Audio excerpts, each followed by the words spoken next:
Thank you, sir. Thank you very much. Honorable Union Minister for Civil Aviation, Sri Kinjarapu Rammohan Naidu గారిని మాట్లాడవలసిందిగా మనవి.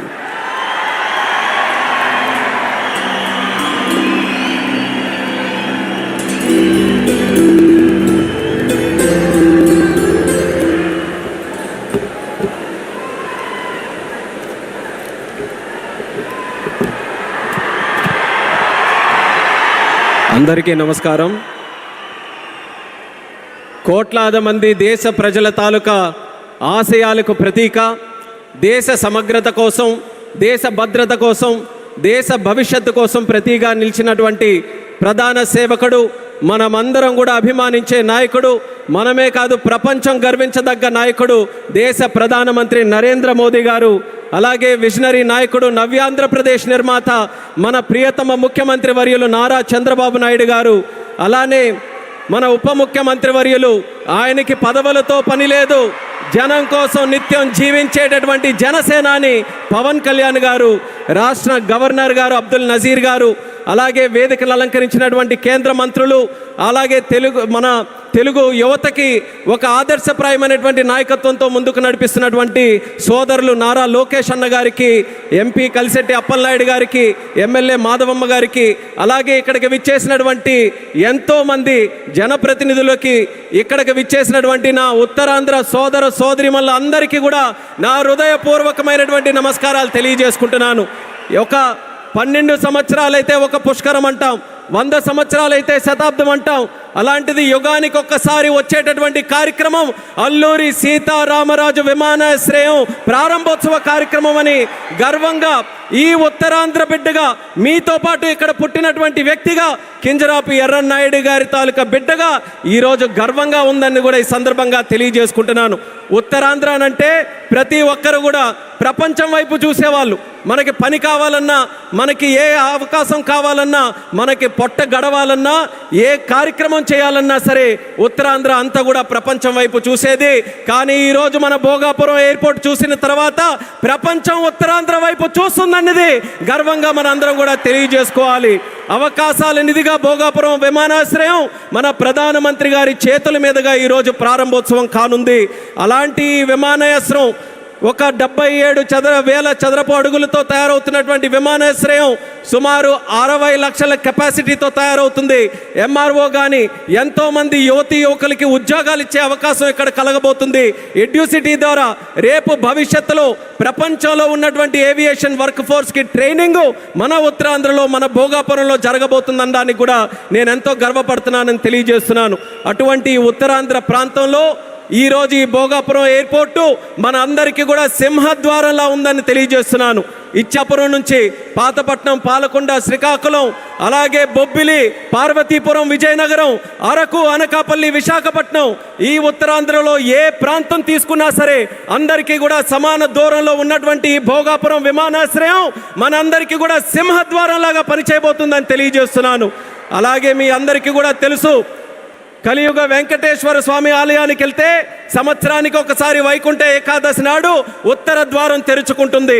అలా మన ఆంధ్రప్రదేశ్ అభివృద్ధి కోసం ఈరోజు ఉత్తర ద్వారంలో మన భోగాపురం ఈరోజు మనందరికీ కూడా తెరవబోతుంది. ఎంతో కాలం నుంచి ఎదురు చూపులు చూసాం మన ఉత్తరాంధ్రలో. ఆఖరికి గతంలో మీరు చూసుకుంటే కొంతమంది నాయకులు దీన్ని కించపరుస్తూ, విమర్శిస్తూ, ఈ ప్రాంతాన్ని కించపరుస్తూ ఎయిర్ బస్సు కూడా తిరగని ప్రాంతమని వెక్కిలి నవ్వులు నడిచారు. ఈరోజు వాళ్ళకి కళ్ళు తెరిచి చూడమంటున్నా ఎయిర్ బస్సులు దిగే ప్రాంతంగా ఉత్తరాంధ్ర మారింది. ఈరోజు ఎలక్ట్రిక్ బస్సులు వచ్చే ప్రాంతంగా ఉంది. రేపు పెద్ద పెద్ద కంపెనీలనంటే దేశంలో ఉన్న కంపెనీలు కాదు, అంతర్జాతీయంగా ఉన్న కంపెనీలన్నీ కూడా మన భారతదేశంలో, మన ఆంధ్రప్రదేశ్లో, మన ఉత్తరాంధ్ర ప్రాంతానికి రాబోతున్నాయి. వాళ్ళ బస్సులు కూడా ఇక్కడే తిరిగి మన యువకులకి అన్ని ఉద్యోగ అవకాశాలు కూడా కల్పించబోతున్నాయి. ఇలాంటి పవిత్రమైనటువంటి భూమి మన ప్రాంతంలో తీసుకుంటే ఒక పక్కన ఆధ్యాత్మిక ఆలయాలు, శ్రీకూర్మం, శ్రీముఖలింగం, అరసవెల్లి, సింహాచలం, అలాగే రామతీర్థాలు, పైడితల్లి అమ్మవారు, ఇలా ఎన్నో పవిత్రమైనటువంటి దేవాలయాలు ఇక్కడ ఉన్నాయి. మరొక పక్కన పర్యాటక రంగం, కొండలు, సముద్రం, అలాగే దానితో పాటు ఈరోజు ఉత్తరాంధ్ర దిశని మార్చే విధంగా చంద్రబాబు నాయుడు గారి తాలూకా నాయకత్వంలో గూగుల్ లాంటి సంస్థ ఇక్కడికి వస్తుంది. ఆర్సిలార్ మెటల్ స్టీల్ ప్లాంట్ వచ్చింది. రైల్వే జోన్ మనకు వచ్చింది, మూలపేట పోర్టు మనకు వచ్చింది.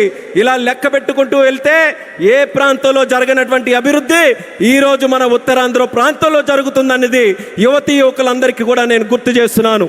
ఇక చేయాల్సింది మనం ఒక్కటే. మనకి 2 విజన్లు ఉన్నాయి. స్వర్ణాంధ్ర విజన్ బై చంద్రబాబు నాయుడు గారు, వికసిత్ భారత్ విజన్ బై నరేంద్ర మోదీ గారు. మన యువతందరం కూడా కలిసి ఆ 2 విజన్లు 2 కళ్ళులాగా మనం అందరం కూడా ముందుకు నడిచి అత్యంత సుందరమైనటువంటి శక్తివంతమైనటువంటి భారతదేశం తయారవడానికి ఈ 2 విజన్లు కూడా మనం స్వీకరిస్తూ ఇక్కడ ఉన్నటువంటి యువతి యువకులందరూ కూడా ముందుకు రావాలని మరొక్కసారి వాళ్ళందరికీ కూడా పిలుపునిస్తున్నాను. ఒక ఎయిర్పోర్ట్ ఎక్కడైనా నిర్మించామనంటే, నేను కేంద్ర మంత్రిగా అయిన తర్వాత ప్రధానమంత్రి గారి చేతుల మీదుగా సుమారు 16 ప్రాజెక్టులు ఇక్కడ ప్రారంభించాం భారతదేశంలో. కానీ ఏ ఎయిర్పోర్ట్ ప్రాజెక్టు కూడా ఇంత ఘనంగా 2-3 లక్షల మంది ప్రజల తాలూకా ఆశీర్వాదం మధ్యలో, ఇది ఏదో ఒక రాష్ట్ర పండుగ అంటున్నారు. ఇది కేవలం రాష్ట్ర పండుగ కాదు, ఉత్తరాంధ్రలో ఉన్నటువంటి ప్రతి ఇంటి పండుగ ఈరోజు ఈ విమానాశ్రయ ప్రారంభోత్సవ కార్యక్రమం, అందరి గుండెల్లో ఉన్నటువంటి కార్యక్రమం. అటువంటి కార్యక్రమానికి మనం నిజమైన అర్థం ఈరోజు సాకారం చేశాం. అర్థమనంటే భవ్యమైనటువంటి ఒక బిల్డింగ్ కట్టడమే కాదు, దానికి చరిత్ర గుర్తుండిపోయేలా మన్యం వీరుడు అల్లూరి సీతారామరాజు గారి పేరు పెట్టడం, ఇది ఒక చరిత్ర అనేది కూడా తెలియజేసుకుంటున్నాను. అడవుల్లో ఎక్కడో వినేటటువంటి పేరు, అడవుల్లో వినేవాళ్ళం అల్లూరి సీతారామరాజు అని.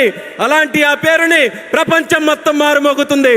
అమెరికా వెళ్ళినా, ఆస్ట్రేలియా వెళ్ళినా ఎక్కడికి వెళ్తున్నారనంటే అల్లూరి సీతారామరాజు గారి తాలూకా గడ్డ విమానాశ్రయానికి మేము వెళ్తున్నామని మన యాత్రికులందరూ కూడా గర్వంగా చెప్పుకునే స్థాయిలో ఈరోజు ఆ పేరును కూడా మన నరేంద్ర మోదీ గారి తాలూకా అధ్యక్షన కేంద్ర ప్రభుత్వం అంగీకరించి ఈరోజు పెట్టింది.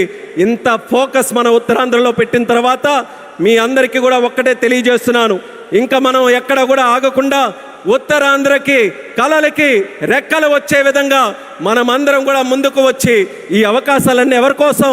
ఇవి రాజకీయ అవకాశాలు కాదు, ప్రజల కోసం, యువత కోసం పెట్టినటువంటి అవకాశాలు. ఆ అవకాశాలని మనం అందిపుచ్చుకొని ప్రపంచంలో ఏ ఏ ప్రాంతాల గురించి మనం మాట్లాడతాం, ఇది ఎలా డెవలప్ అయింది, అది అలా డెవలప్ అయిందని బాధ్యత మనం తీసుకుందాం. నాయకులుగా వాళ్ళ తాలూకా నిర్ణయాలను మనకి చెప్పారు, వాళ్ళ మాట నిలబెట్టుకున్నారు, అభివృద్ధి ఇక్కడికి తీసుకొని వచ్చారు. ఇక పని చేయాల్సింది మనం ఆత్మవిశ్వాసంతో ముందుకు వెళ్ళి ఈరోజు వచ్చినటువంటి అవకాశాలని సద్వినియోగం చేసుకొని ఉత్తరాంధ్రని ఉత్తమాంధ్రగా తయారు చేద్దామని ఇక్కడ ఉన్నటువంటి యువతి యువకులందరికీ కూడా పిలుపునిస్తున్నాను. అలాగే మన आदरणीय माननीय प्रधानमंत्री जी, आपको फिर से मैं भोगापुरम और उत्तरांध्र प्रांत को क्षेत्र को स्वागत करता हूं। मैं इतना इमोशनल हूं आज क्योंकि मैं भी इसी प्रांत से आता हूं। काफ़ी समय से हम सुनते आ रहे, मेरे बचपन से सुनते आ रहे, यहाँ कोई किसी के लिए अवसर नहीं है। उत्तरांध्र से लोग बाहर जाते रहते हैं काम के लिए, पर आपने वादा निभाया। आपके मार्गदर्शन में, हमारे चंद्रबाबू जी के मार्गदर्शन में यहाँ पे जो इम्पॉसिबल लगता था वो आज पॉसिबल करके दिखाया। एक गेटवे जैसा विमानाश्रय आज हमने बनाया, हवाई अड्डा बनाया, और उसके साथ ही गूगल जैसे बड़े बड़े जो ग्लोबल इंस्टीट्यूशन है वो सब भी आज विशाखापट्टनम हमारे उत्तरांध्र में आ रहे हैं। ये हमारे सब के लिए, हमारी जो ताकत है यहाँ युवाओं के लिए, ये बहुत बड़े सौभाग्य की बात है। आपने अपना वादा निभाया और मैं इस मंच से आपको वादा देता हूँ, हमारे उत्तरांध्र के युवा से वादा देता हूँ कि आपका जो विजन है विकसित भारत 2047 का विजन में उत्तरांध्र का हर युवा व्यक्ति आपके साथ खड़ा रहेगा, आपके साथ काम करेगा। एक सशक्त समृद्ध भारत बनाने के लिए आपके साथ हर कदम में यहाँ के सारे युवाएं आपके साथ चलने के लिए तैयार हैं। ये इस क्षेत्र का आपके साथ हमारा वादा है और ये वादा निभा कर रखेंगे। आपको, हमारे आदरणीय चंद्रबाबू नायडू जी को, मंच पर बैठे सभी को दिल से मैं स्वागत करता हूँ, धन्यवाद भी करता हूँ। और आपके यहाँ వచ్చినటువంటి ప్రజలందరికీ కూడా మరొక్కసారి నా హృదయపూర్వకమైనటువంటి ధన్యవాదాలు తెలియజేసుకుంటూ ఇది ఒకే ఒక్క మాట చెప్పి నేను ముగిస్తాను. భోగాపురం ఎయిర్పోర్ట్ ఈరోజు మనందరికీ కూడా చాలా గర్వంగా ఉంది, కానీ చరిత్రలో ఎప్పుడు కూడా నిలిచిపోయి ఉండాలి, గుర్తు కూడా పెట్టుకోవాలి. ఈ భోగాపురం విత్తనం వేసింది ఒకే ఒక్క నాయకుడు, నారా చంద్రబాబు నాయుడు గారని మళ్ళీ మళ్ళీ గుర్తు చేస్తున్నాను. 2014లో విభజించిన ఆంధ్రప్రదేశ్కి ఆయన ముఖ్యమంత్రి అయితే ఆయన ఈ ఉత్తరాంధ్ర ప్రాంతానికి గ్రోత్ ఇంజన్గా తయారు చేయాలనంటే ఇక్కడ విమానాశ్రయం పెట్టాలని మొట్టమొదటగా ఆయన ఇచ్చేస్తే ఆ రోజు ఉత్తరాంధ్ర బిడ్డగా కేంద్ర మంత్రిగా అశోక్ గజపతిరాజు గారు ఉన్నారు, ప్రధానమంత్రిగా నరేంద్ర మోదీ గారే ఉన్నారు. ఆ రోజు ప్రారంభించాం. మళ్ళీ యాదృచ్ఛికమో దైవ నిర్ణయమో ప్రజా సంకల్పమో మళ్ళీ చంద్రబాబు నాయుడు గారు ముఖ్యమంత్రిగా ఉన్నప్పుడు నరేంద్ర మోదీ గారి చేతుల మీదుగా ప్రధానమంత్రిగా ఉంటూ మళ్ళీ ఉత్తరాంధ్ర బిడ్డగా ఈ రామ్మోహన్ నాయుడు కేంద్ర మంత్రిగా ఉన్నప్పుడు ఇది జరిగిందనంటే ప్రజల తాలూకా విశ్వాసం ఈ కూటమి ప్రభుత్వం మీద ఎంత బలంగా ఉందో ఈ విమానాశ్రయం దానికి ప్రతీక అనేది మళ్ళీ తెలియజేసుకుంటూ ఈ అవకాశం కల్పించిన ప్రతి ఒక్కరికి మరొక్కసారి నా తండ్రి గారు మరి స్వర్గీయ కింజరాపు ఎర్రనాయుడు గారికి కూడా ఈ వేదిక ద్వారా నమస్కరించుకుంటూ పెద్దలందరికీ కూడా నా తాలూకా ధన్యవాదాలు తెలియజేస్తూ ఇంత చక్కనైనటువంటి కార్యక్రమం ఏర్పాటు చేయడానికి దింసా నృత్యం చేసినటువంటి వాళ్ళకి అందరికీ కూడా మరొకసారి నా హృదయపూర్వక ధన్యవాదాలు తెలియజేస్తూ సెలవు తీసుకుంటున్నాను. జై హింద్, జై భారత్, జై ఉత్తరాంధ్ర.